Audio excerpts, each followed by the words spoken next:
D'accord? Est-ce que ça empêche ton évolution comme un chrétien? Pas du tout. D'accord? Ce n'est pas contre Dieu. Il y a des gens, quand ils disent après, et je suis obligé parfois, d'accord, de passer dans des cycles obligatoires, des cycles scolaires obligatoires. Et même si j'ai la philosophie, je dois la connaître. D'accord? Mais parfois, il y a des gens qui disent, à l'université, j'ai refusé parce que je pensais la philosophie, je n'ai pas supporté. Par exemple, parce qu'il a senti, et c'est ça le choix entre Dieu et autre chose. D'accord? Il a senti que cette connaissance l'éloigne de Dieu. Peut-être que la même connaissance ne peut pas éloigner un autre. Peut-être un plus fort dans l'amour de Dieu. Mais moi, cette connaissance, d'accord, me gêne. Alors j'arrête. D'accord? C'est clair? Donc, prenez avec vous un moule dans lequel, d'accord, vous forgez n'importe quelle connaissance pour la valoriser. Est-ce que c'est une bonne connaissance ou une mauvaise connaissance? D'accord? Il y a un qui peut étudier la médecine, la biologie. D'accord? Et au contraire, en étudiant ça, il voit les mystères dans la création. D'accord? Il loue le Seigneur.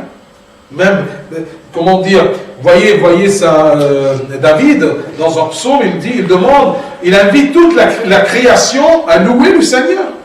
On dit, oh bien, la neige, louer le Seigneur. D'accord? Ayyuha al-burud, sabbahullah. D'accord? Eh bien, beaucoup de choses, toute la création, louer le Seigneur. D'accord?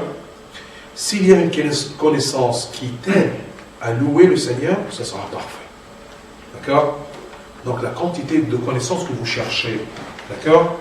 Est-ce qu'elle est bonne? Est-ce qu'elle est bénigne? Ou elle est mauvaise? Oui.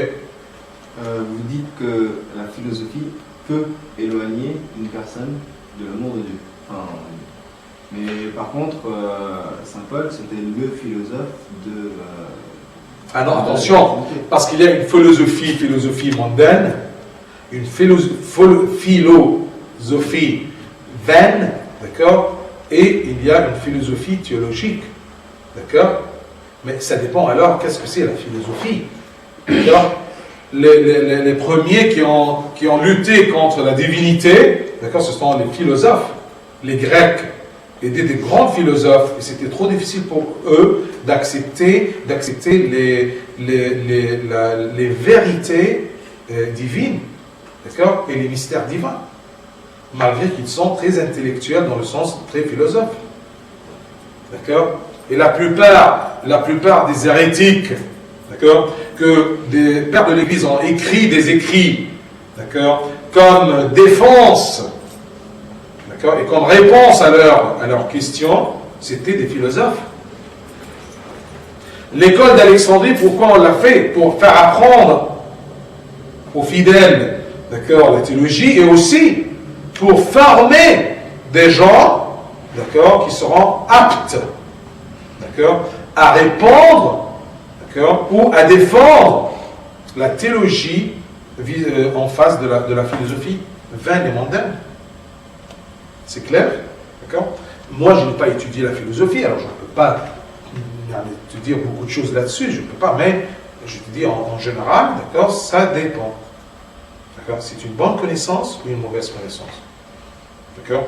Et je te dis que tu peux avoir la même connaissance, mais qui peut être bonne pour toi, mais mauvaise pour l'autre. D'accord? Parce que chacun a son niveau. C'est clair? Et c'est pour cela que je te dis, nous les forts, si tu es fort, par exemple, tu peux lire ceci, d'accord? Ne crois pas que tous tes frères en Christ peuvent le lire. Donner à tous les gens à lire, d'accord? Et d'autres, non. C'est pour cela que c'est là le rôle aussi, d'accord, du père spirituel. Qu'est-ce que tu lis de point de vue spiritualité? D'accord? Il y a un roman que je lis, ça ne me gêne pas, d'accord? Il y a un roman qui me perturbe, d'accord? C'est clair? Alors c'est ça. Ça dépend de la façon de voir aussi les choses. Quoi d'autre?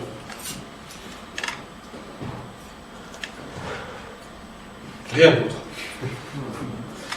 Bien, on va prendre peut-être un...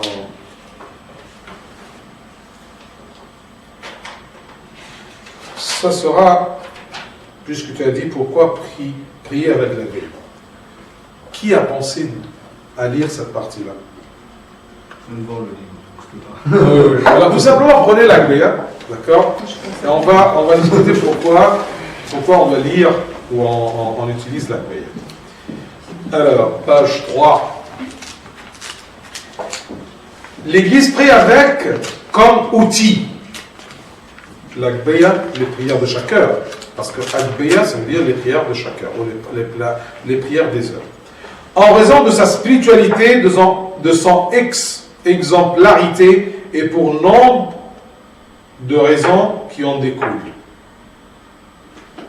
Donc, comprenez bien que la définition de l'Agbeya, non pas les définitions littéraires, mais c'est un outil. On a besoin, puisqu'on va œuvrer, on a besoin des outils. Un des outils de prière, c'est l'Agbeya. L'Agbeya permet de prolonger le temps passé en la présence de Dieu. Ainsi, celui qui prie trouve en l'Agbeya un solide fondement pour formuler sa prière. Et je vous ai dit l'exemple.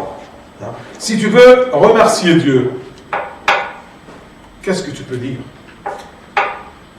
D'accord? Si tu as un interlocuteur super, d'accord, tu peux trouver des phrases et former des formules. D'accord? C'est comme si par exemple tu vas dire un discours. Il y a des gens qui ont l'habitude ou le talent de le dire. Il y a des gens qui n'ont pas, la plupart n'ont pas. D'accord? C'est un peu spécial. Alors si tu veux te mettre en présence de Dieu et remercier-le, qu'est-ce que tu vas dire? 3 phrases. D'accord? Merci Seigneur. Et alors? Et après? Regardez par exemple dans l'Agbeya. D'accord? Comment l'Église a préparé toute une prière d'action de grâce. Rendons grâce à Dieu, bienfaiteur, miséricordieux, Père de notre Seigneur, Dieu sauveur. Et c'est pour cela que les gens qui ont appris l'Agbeya comme outil de prière, quand ils veulent remercier Dieu, même quand ils commencent toujours leur prière, ils commencent avec cet outil, cette formule, d'accord? Cette formule de rendre grâce à Dieu. Comment remercier Dieu? Comme ça. Et par expérience, je vous dis, quand vous priez la prière d'action de grâce, après ça, vous ne pouvez pas chercher loin pour remercier Dieu. Alors ça prolonge la durée de ta présence avec Dieu. D'accord? Elle te donne des formules. D'accord? Il y a des formules de respect. Oui ou non? Il y a des formules de parler à votre directeur.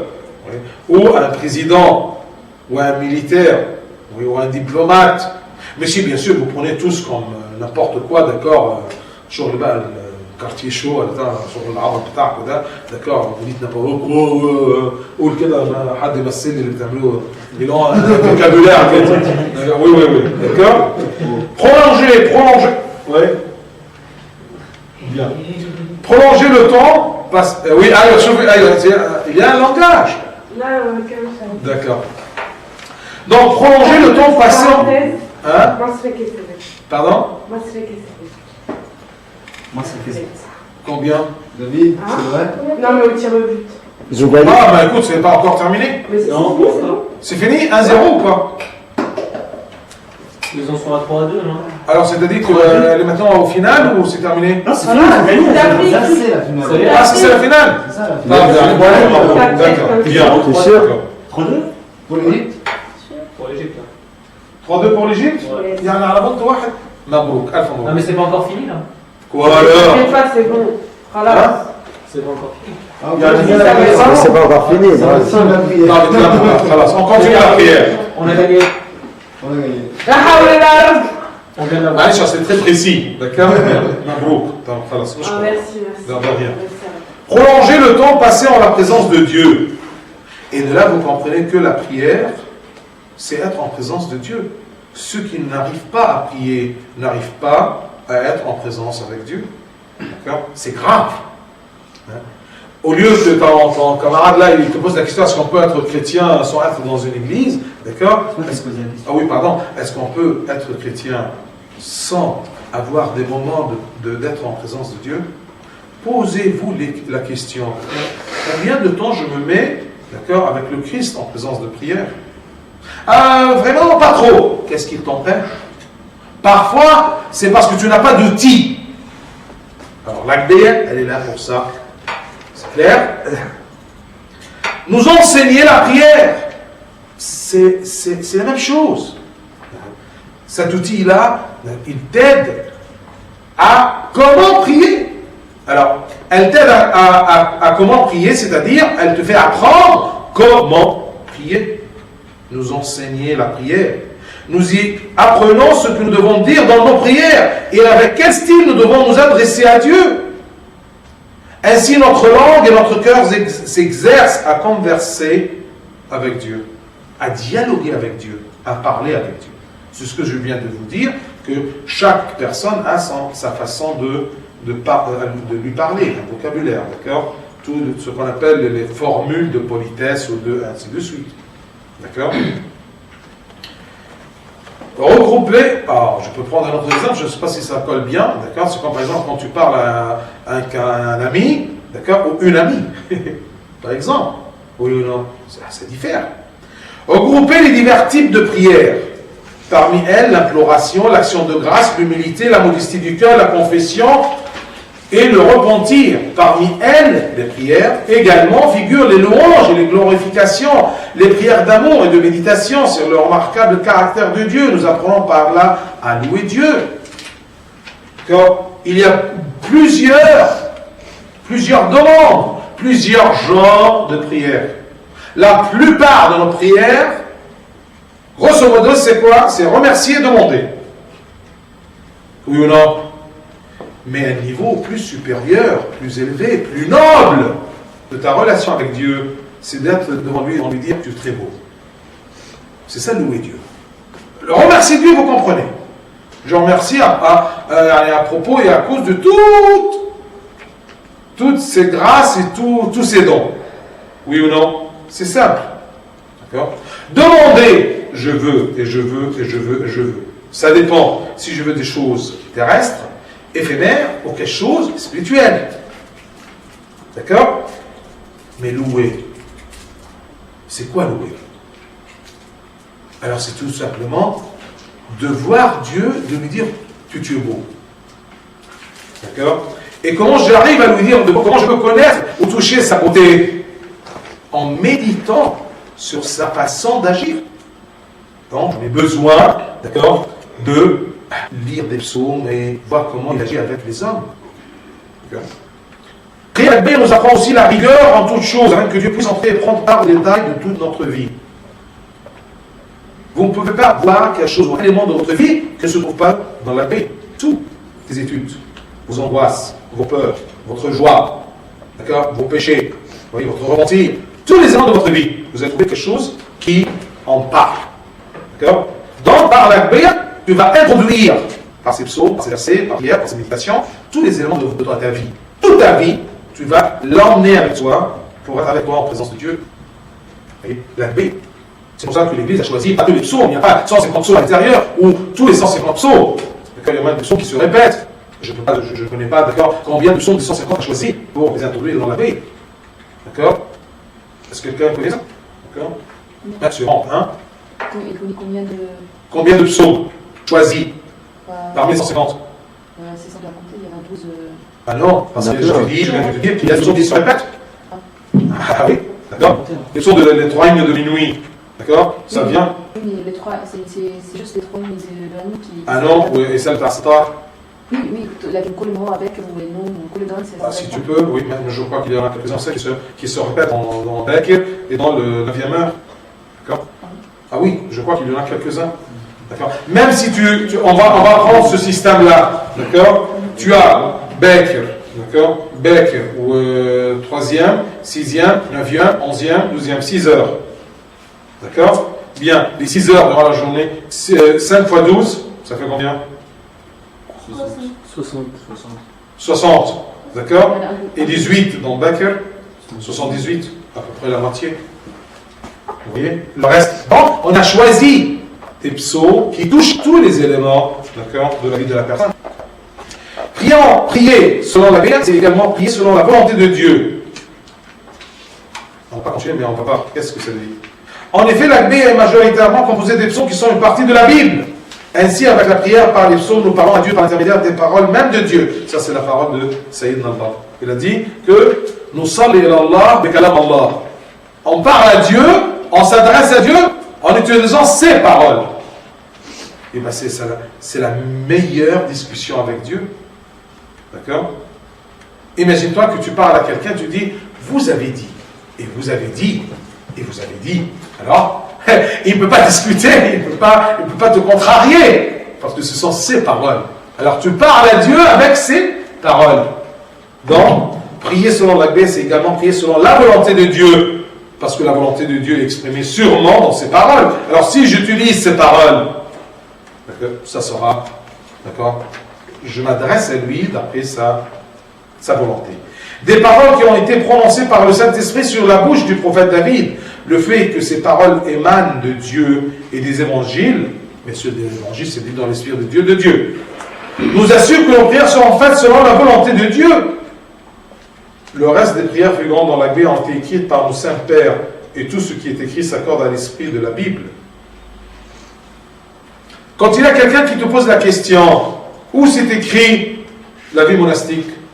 Est-ce que c'est écrit soyez des moines? Non. Mais tout ce qui est écrit dans le monachisme s'accorde avec l'esprit de la Bible. Comme par exemple, ce qu'il y a dans la vie monastique, c'est quoi? D'accord? C'est la pauvreté volontaire, par toi-même, par ton zèle, tu quittes. D'accord, le monde. La pauvreté, il y a beaucoup de choses dans l'esprit de la Bible qui parlent à propos de la sobriété, d'accord, de la vie. D'accord? La sobriété, c'est quoi? C'est la pauvreté. D'accord? C'est comme on dit en arabe, si on a tout simplement ce qu'on mange et ce qui peut nous habiller, que ça nous suffit. Alors ça, c'est tout ce qui est mystique. Oui ou non? D'accord? Tout ce qu'il y a dans le monde, d'accord, c'est quoi? D'accord? C'est la convoitise des yeux et de la chair. Hein? C'est des options en plus. Des options en plus. Ben, si tu veux, option, d'accord? Non, mais la convoitise des yeux, c'est-à-dire que je convoite des choses qui sont entre les mains des autres. D'accord? Et la convoitise de la chair, c'est le ventre aussi. Manger. Il y a beaucoup de gens qui n'arrivent pas à faire le siyam, d'accord? Le jeûne, parce que tout simplement, non, ils ne peuvent pas se contrôler devant quelque chose, d'accord? Qu'ils aiment. D'accord? Ou qu'ils aiment. D'accord? Donc, bien. Il y a beaucoup de gens qui rigolent. Pourquoi? Tu es de ce cas-là? Non. Selon la volonté de Dieu. Alors, et tout ce qui est écrit s'accorde avec l'esprit de la Bible. Quand on dit tout ce qu'il y a comme rituel, comme des rites qu'on utilise, ces paroles dans les prières des sacrements, par exemple, ou de la liturgie, on l'a cherché où? Mais on l'a cherché dans l'esprit de la Bible. Il n'y a aucune phrase, aucune formule prononcée dans la messe, d'accord, qui est contre l'esprit de la Bible ou les paroles de la Bible. Nous avons un collègue ici, celui d'El Mahana, le grand lamaran, d'accord, vous trouvez que chaque ligne de la prière, il y a une note dans la marge qui vous dit où vous pouvez trouver la référence biblique de ce sens ou de cette phrase. Vous voyez? Parce que c'est vrai. Les pères de l'Église, quand ils ont institué ces prières-là, ils étaient basés, non, ils étaient imbibés de l'esprit de la Bible, de la parole de Dieu. Vous voyez? Ce n'est pas quelque chose qui est fait par hasard ou qui est fait loin de l'esprit de la Bible. Donc, où se trouve ce mot dans la Bible? Retenez bien ce principe qu'il y a la Bible et son esprit, mais pas tout est écrit là-dedans à la lettre. C'est clair? Bien. C'est comme on dit par exemple, ceci ou cet acte, d'accord, se coïncide avec l'esprit de la loi. Elle n'est pas contre la loi. D'accord? Ce n'est pas clair, 100% net, d'accord, cité dans la loi, mais l'esprit de la loi. D'accord? Prier avec, page 5, Prier avec la Béa permet de constamment garder notre esprit attaché à Dieu. Ainsi, ne passe pas 3 heures entre chaque prière sans que nous nous remettions à prier. Ça, entre guillemets, parce qu'il y a parfois, d'accord, des exigences dans la vie que vous ne pouvez pas prier toutes les heures. C'est pour cela qu'on fait un regroupement. Et chacun, ça dépend à propos de sa capacité ou son évolution dans la prière. D'accord? Le Père spirituel vous dit, d'accord, tu commences à prier un seul psaume. Action de grâce, c'est psaume 50. D'accord? Et ça dépend de l'étudiant. Est-ce qu'il commence à progresser ou à se regresser? D'accord? Il y a des gens qui, aujourd'hui, à l'âge de jeunesse, ils arrivent à prier toute une heure. D'accord? Facilement, ils sont à l'aise. Ils aiment bien ceci. Il y a un qui, s'il se met sur ses pieds pour prier un psaume, c'est trop lourd, il ne comprend rien, c'est trop dur. Il n'a pas l'habitude. D'accord? C'est comme, par exemple, il y a quelqu'un qui a l'habitude d'un outil. Tu le mets dans les mains, d'accord? Il travaille facilement avec. Vous voyez? Regardez qu'il y a un cuisinier qui a un couteau dans la main. D'accord? Et un monsieur qui ne touche à rien à la cuisine, chez lui à la maison. Tous ce sont des sandwichs, maman me fait des sandwichs. D'accord? Regarde si on te donne un couteau, d'accord? Et du pain, qu'est-ce que tu vas faire? Maladroit parce que tu n'as pas l'habitude. Un autre? Oui ou non? Parce qu'il a l'habitude d'utiliser cet outil. La même chose, cet outil de prière. D'accord? Il y a quelqu'un qui n'arrive pas à utiliser. Il croit que c'est un couteau, oui c'est facile, écoute, hein, ce n'est pas de la chimie là-dedans, d'accord? On peut la faire facilement, mais non, le moment que tu as dans les mains, tu n'arrives pas, tu n'as pas l'habitude. C'est pour ça que je vous dis, commencez assez tôt, cette habitude-là, d'utiliser cet outil, pour que peu plus tard, ça devient votre soutien de prière.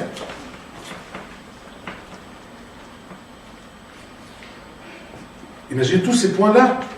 Prier avec la Béa. Pardon. Si notre esprit est préoccupé par Dieu, notre pensée ne déviera pas. Elle n'ose plus songer au péché. Plus ta pensée est imbibée, d'accord, avec Dieu et par Dieu, d'accord, tu ne pourras pas te dévier vers le péché. C'est comme, moi je suis très faible devant le gâteau. Si je trouve un gâteau, d'accord, hop, j'en mange. Oui ou non? Mais s'il y a un problème qui me tracasse, d'accord, que je suis, que j'ai un cancer. Si tu me présentes un gâteau, je vais penser, j'ai quelque chose de plus fort. Oh, ça y est. C'est normal, d'accord? Ou bien, prends quelque chose de plus facile. D'accord? Mais il y a le match, d'accord? Et ensuite, dans ta famille, il y a un problème grave. Ça ne dépend pas de la gravité, mais quelque chose qui te préoccupe. D'accord? Si tu es devant la télévision, tu penses à ce problème. Si tu travailles, tu penses à ce problème. Si tu es seul, tu penses à ce problème. Si tu es parmi tes amis, d'accord, tu es préoccupé. N'importe quoi qui passe devant toi, il ne va pas t'attirer, il ne va pas te faire sortir de cette préoccupation. Donc, imagine-toi que cette préoccupation, c'est Dieu. Ce sera super. D'accord? Mais c'est toujours au contraire, il y a toujours de préoccupations qui t'éloignent de penser à Dieu. Vous voyez? Il y a beaucoup de préoccupations beaucoup plus fortes, beaucoup plus importantes que penser à Dieu. Alors, si je dois me analyser, d'accord, m'évaluer aux yeux de Dieu, je dois me poser ces questions-là, d'accord? Quel est le degré de ma préoccupation avec Dieu et avec mon salut, avec ma spiritualité, avec mon état de plaire à Dieu? Est-ce que ça me préoccupe? Est-ce que le royaume me préoccupe? Me préoccuper par le royaume des cieux, ça ne va pas empêcher que je sois un bon élève, d'accord, que je dois avoir une confiance et tout ce truc-là. Tu vois? Il y a parfois des gens qui ont beaucoup de grades scientifiques et tout ça, d'accord? Ici maintenant, je me rappelle par exemple d'un Badeskos, un évêque à l'église, d'accord, c'était un des disciples, d'accord, Talamzit, Richter, d'accord, et c'est le seul savant de tremblement de terre en Égypte. Imaginez-vous, alors il a laissé tout ça, il était en Amérique, il est devenu un moine dans un monastère en Amérique copte orthodoxe, ensuite il est devenu comme Cholélouskos. D'accord? Quand je regarde cet homme-là, il a quitté tout ça. Mais pourquoi? Pour Dieu. D'accord? La plupart des moines ou quelque chose, on a laissé quoi? Baccalauréus, d'accord? Magistère, et ça c'est un génie, un spécialiste de physique, d'accord? Et de tremblement de terre, de la géologie. C'est quelque chose de spécifique. D'accord? Un savant ou un spécialiste de. Rien. On a quitté quoi? La plupart de nous, on a travaillé dans notre domaine combien de temps? D'accord? 2-3 ans, on n'a pas vraiment quitté ces choses-là. Je trouve pas la préoccupation d'une personne qui peut pouvoir ou qui peut, d'accord, laisser tomber ces choses-là. Et sa préoccupation, le degré de sa préoccupation avec Dieu, c'est combien? D'accord? C'est à quelle mesure? Ou de quelle mesure? Vous voyez? Toi, qu'est-ce que tu quittes pour Dieu? D'accord? Et ta préoccupation par Dieu, elle te pousse à quitter quoi? Notamment qu'il y a un match, tu ne peux pas le laisser tomber. Par exemple, hein? Par exemple. D'accord? Ou, tout simplement, pour rencontrer un ami ou quelque chose comme ça, tu peux laisser tomber beaucoup de choses. Un anniversaire, d'accord? Pour un anniversaire, tu peux ne pas pouvoir te réveiller tôt parce que tu étais à l'anniversaire de ton ami, tu n'as pas pu venir pour prendre le corps et le sang de Christ. Hein? Vous voyez? Hein? C'est comme ça qu'on sera évalué aux yeux de Dieu. Est-ce que tu m'aimes? Alors imagine-toi que tu es devant Dieu, alors, il te pose la question, est-ce que tu m'aimes? Tu dis, ah oui, bien sûr! Et tu te rappelles, quand tu avais le choix entre moi, un bout de gâteau, ou un ami, un anniversaire, un loisir, un plaisir, qu'est-ce que tu as choisi? Moi ou l'autre? D'accord? Donc, c'est facile de nous juger. C'est trop facile. D'accord? Mais, on se traite toujours, on vit toujours, on agit toujours comme des autruches. D'accord? La tête dans le sable. Mais tout le corps est à l'extérieur. D'accord? C'est clair? Bien. L'abbé nous habitue à connaître et à apprendre la parole de Dieu et les versets de l'Évangile, parce que plus que ça, c'est les paroles de Dieu. D'accord? Par habitude et répétition des psaumes, tu vas étudier 79 ou quelque chose comme ça de psaumes et des versets. D'accord? Alors tu vas connaître beaucoup de choses de la Bible. Il y a des diacres qui connaissent par cœur les évangiles des heures. Vous voyez? Ainsi de suite. Alors ça, c'est la parole de Dieu. Tu peux commencer à connaître, à étudier. Et ça t'aide. Parce que parfois, quand tu as l'habitude, tu vas apprendre par cœur. Alors quand tu es dans une situation que tu ne peux pas lire l'évangile, la Bible ouvrir, tu peux réciter d'après, tu fermes les yeux et tu es parmi tout le monde, mais tu es tout seul avec Dieu. D'accord? Mais quand tu peux avoir cette habitude-là et quand tu auras l'occasion, vous voyez, de réciter les psaumes, croyez-moi, j'ai une cinquantaine d'années. Ce que j'ai appris durant ma jeunesse, c'est ça, ce qui est resté avec moi. D'accord? Il y a beaucoup de psaumes que je n'ai pas étudiés durant ma jeunesse, d'accord? Je n'ai pas pu les retenir maintenant. C'est terminé. Je dois avoir la Bible toujours à moi la main. D'accord? Vous voyez? Bien. Elle unit les membres de l'Église autour d'une seule prière. L'unification. D'accord? On a un système uni. Quand on prie de la même façon. Il y a des choses communes entre nous. Il y a des choses qui nous unissent en présence de Dieu. Mais ça n'empêche pas, bien sûr, mais à côté de cet outil, si tu veux dire quelque chose de spécial à Dieu, dis quand tu veux. D'accord? Mais, d'accord, c'est la prière principale.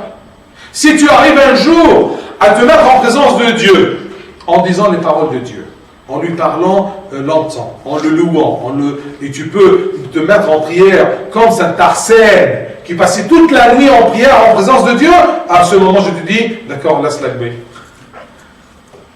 D'accord? L'Akbeya mène à prier de cette façon. Si tu arrives sans l'Akbeya, faire ceci comme ça, t'arsène, d'accord? Et ben, tu es bien heureux là-dedans. Touba, allez-y, laisse l'Akbeya. Mais qui parmi nous, d'accord, est aussi doué dans la prière comme ça, t'arsène? C'est clair? Elle est la prière exemplaire avec laquelle on priait nos saints pères. On a pris l'expérience de nos pères. Pourquoi l'Église tient à cet outil? Parce que tout simplement cet outil-là a bien guidé nos saints pères tout au long de l'histoire de l'Église à être des gens pieux qui savent être en présence de Dieu et vivre la vie de la prière. Prier avec ce livre saint. Alors, enracinons-nous les principes de la foi à l'occasion de chaque prière. Nous revivons le credo. Le credo, c'est non, mais d'accord? Nous croyons en vérité, nous croyons en seul Dieu. À l'occasion de chaque prière, nous revivons le credo dont les enseignements s'enracinent dans les âmes. Prier avec ce livre saint nous permet d'ordonner nos prières. D'accord? Un ordre dans nos prières. Parfois, quand on n'est pas ordonné dans un élément, on laisse tomber. On ne sait pas comment l'acquérir ou le saisir. Prier avec ce livre saint nous permet d'ordonner nos prières, nous rappelle en effet les horaires de la prière, nous y convie, afin que nous éprouvions un remords si nous avons passé un temps sans prier. Ce sens, c'est que quand on a eu l'habitude de prier, automatiquement, si tu ne pries pas, tu vas sentir qu'il y a quelque chose qui te manque, et quelque chose d'important, et quelque chose d'édifiant. Est-ce que maintenant la prière est une partie importante dans ta vie, ou non? Et jusqu'à quand tu vas attendre que la prière soit quelque chose d'important dans ta vie? C'est clair? Relisez pour savoir la valeur de cet outil qui est à côté de vous et avec vous, mais vous n'en profitez pas. Question.